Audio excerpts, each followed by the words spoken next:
Okay, what we're going to cook now is we're going to cook some good brown gravy. Now the first thing you want to do is put your oven pretty high. I've got mine set on about 8 now.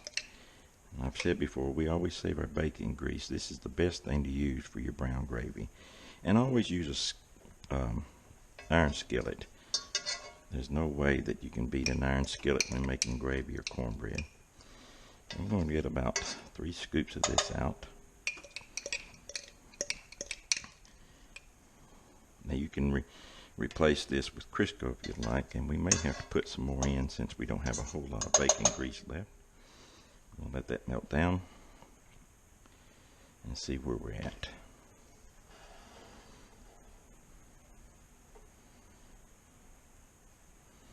Now some of this, if I can figure out how to do it, will be fast forwarded because it's mainly just stirring. And that's another secret to this. You have to keep stirring all the way around from start to finish. This is not something you can just put on the iron and let it go.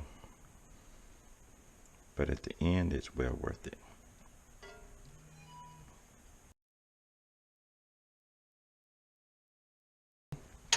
What you want to do is make you a little mound of salt.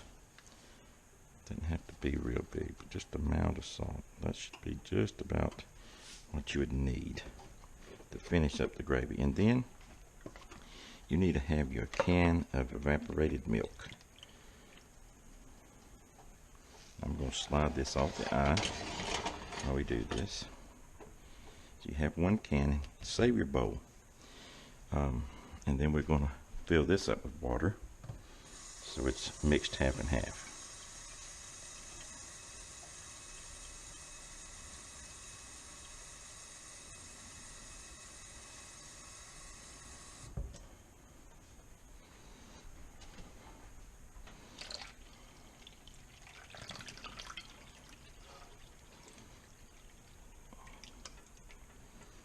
Okay, let's get some of this out of the way now, so it won't be in our path.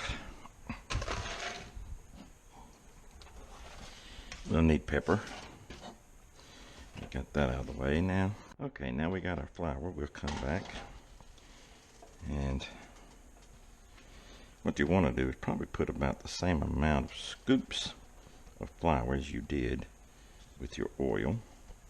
So we had about 4.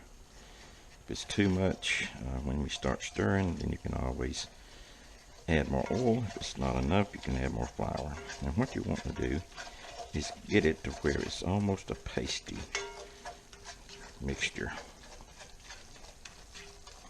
which looks about right. And like I said, the key is stir this up really, really good. We'll set that to the side for the time being.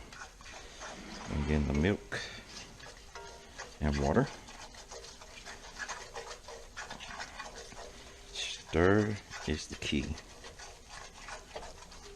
And what we're going to do is we're going to stir this until it begins to get brown. And as it begins to brown, you want to stir it even quicker. You don't want it to burn, you just want it to brown.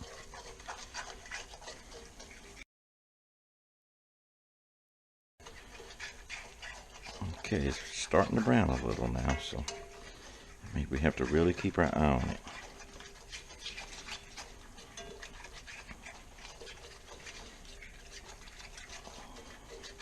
Now when you pour your milk in also, you're going to do it gently to start with, and it will smoke up and have a backlash of heat, so you want to stay out of that way.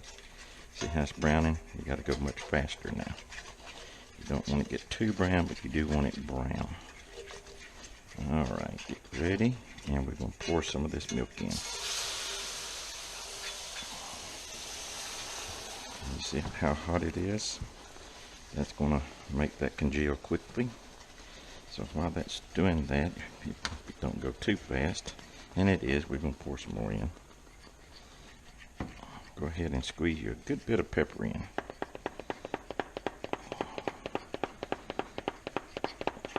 Stir as you go. Alright. And let's add some more milk. Now if this comes out too thick after you're out of your milk and water, you can always just add a little more water. Keep it stirred good off the bottom and sides. Don't want it lumpy. Keep stirring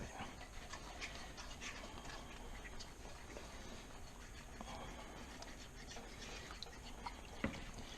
The reason I do it a little bit, it gives it a little more time to cook before it gets thick. As you can see to the side, we're cooking mashed potatoes, which I made a video on that too. This happens to be Thanksgiving Day, so we'll be making a lot today. Alright, starting to congeal again. We'll put our last bit in now. Okay, let that stir for just a little while. Now once this sets in the refrigerator overnight, if you don't eat it all you do is microwave it and just put a very little bit of water in. You don't need much. And it'll make it taste just as good as the day it was made. Alright. You don't have to have it real thick. This gravy is perfect for putting over mashed potatoes or eating with biscuits and gravy. It's just perfect for that. We'll let that boil just a little bit like this. Start congealing a little. And that's about the thickness you want.